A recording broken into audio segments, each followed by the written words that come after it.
Lemon Tree propose la mise en place du tri sélectif dans les entreprises.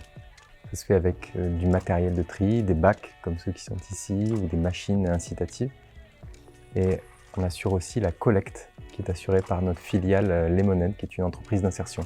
Nous, on s'occupe de toute l'activité logistique, de collecte et de gestion de la matière en entrepôt et d'envoi en filière de recyclage.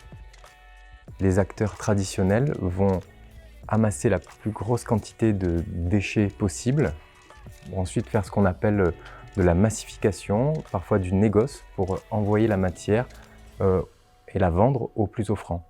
De notre côté, on privilégie en fait des circuits courts, c'est-à-dire que toute la matière qu'on collecte va se retrouver dans notre entrepôt. Elle est conditionnée par nos salariés. Une fois qu'on a la quantité suffisante, on charge un semi-remorque pour aller directement dans une usine de recyclage qui va être au plus proche.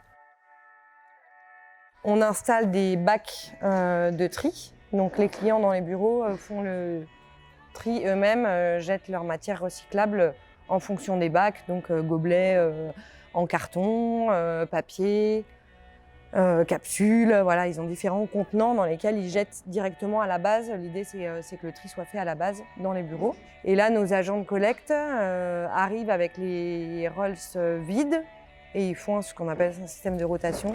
Donc, ils déposent le roll vide et ils récupèrent le roll qui est plein. Tout le matériel de tri et de collecte est loué par Lemon Tree. On peut avoir des clients qu'on collecte une fois par semaine, d'autres qu'on collecte 2 voire 3 fois par semaine et des clients qu'on collecte 1 fois par mois par exemple. Ça dépend du volume de matière recyclable que les clients produisent.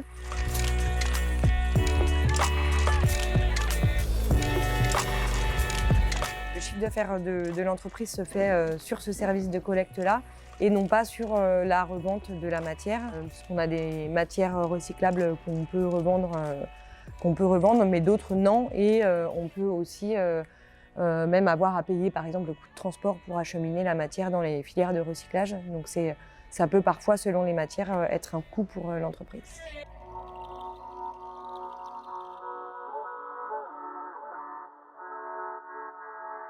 Pour un petit bureau, on assure le tri, on peut aller même collecter au niveau de chaque bac. Mais pour les immeubles de grande hauteur, les parcs d'activités, on assure en fait un pilotage global de la politique déchets du site. La première question qui est soulevée en fait par les collaborateurs, c'est tout ça, ça sert à rien, ça va terminer au même endroit.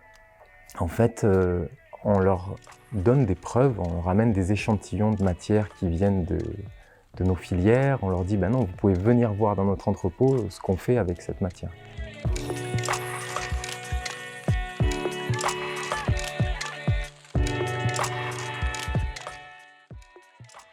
Il faut voir que, par exemple, sur le PET, les bouteilles qui viennent de nos machines, c'est un flux très très propre. Parce que la machine fait une identification de la matière avec un spectromètre, avec une lecture de code barre. Et donc il n'y aura que des bouteilles en PET qui arriveront dans la machine. On est sûr qu'il n'y aura pas d'autres matières, alors que ce qui vient du tri sélectif, il pourrait y avoir des boîtes de conserve qui auront coulé dans les bouteilles PET, etc. Il y a plusieurs types de machines. Il y a des machines qui se retrouvent dans des entreprises tertiaires pour les salariés, quand il y a beaucoup de salariés pour un espace de pause, pour capter avec une incitation type café gratuit ou un plat à la cafétéria. Dans les campus, ça marche bien. Tous les 50, 100 emballages, il y a un plat à la cafétéria qui est offert. On a ça aussi dans les supermarchés où c'est vraiment les prémices d'un retour à la consigne.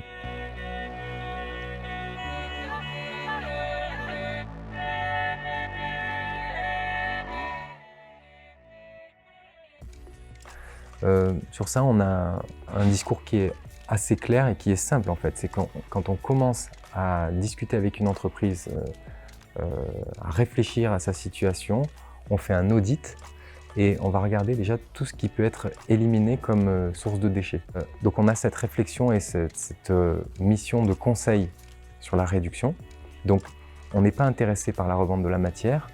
Nous, notre modèle, c'est le conseil, la location ou la vente du matériel et ensuite la facturation des collectes puisque ce sont des personnes, des camions et du matériel pour assurer tout ça. Le mieux, c'est que le déchet n'existe pas. Mais sinon, ce qu'on essaye d'expliquer, c'est qu'en fait, il n'y a pas de réponse directe. Ça dépend vraiment c'est l'analyse du cycle de vie. C'est en fait ta filière de recyclage, où elle se trouve. Si elle se trouve, en fait, ça n'a pas le même impact pour une entreprise qui est marseillaise qu'une entreprise qui est parisienne. Ça dépend la distance entre l'usine de recyclage.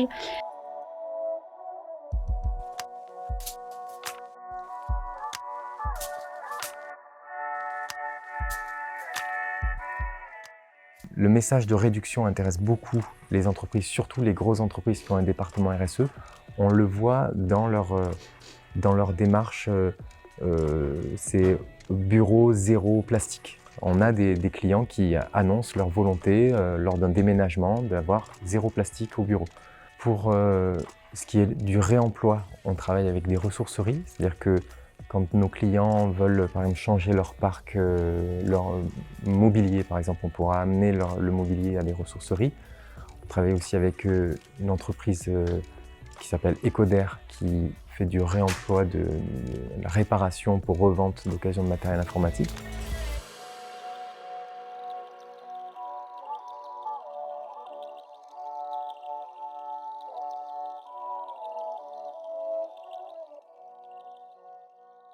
Au niveau de la clientèle, on a effectivement des demandes des fois sur le bioplastique, surtout sur le gobelet.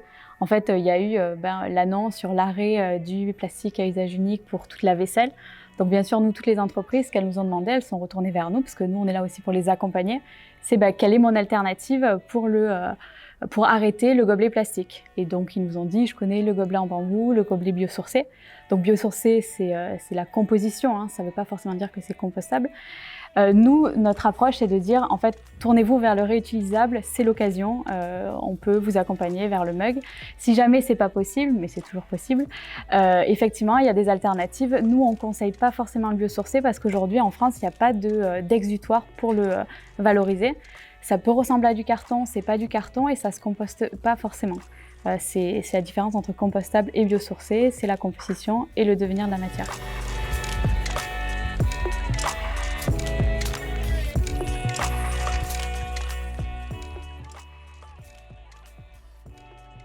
Il y a toujours le fait que la restauration rapide se tourne vers, arrête l'emballage à usage unique plastique et se tourne plutôt vers de la matière en carton.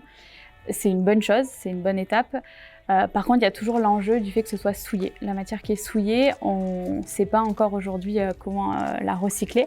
Elle peut potentiellement se composter, mais ça demande des techniques. Il faudrait que la matière soit broyée avant de passer dans le compost. Il y a des études qui sont faites. Je sais que nous, les Munneries à Paris, font des expérimentations là-dessus. Et je suis persuadée que ça va avancer et qu'on va être en capacité de les composter, parce que le carton, on peut le mettre dans le compost. C'est en étude pour du compostage, pour du recyclage, le fait que ce soit souillé, là, c'est forcément problématique.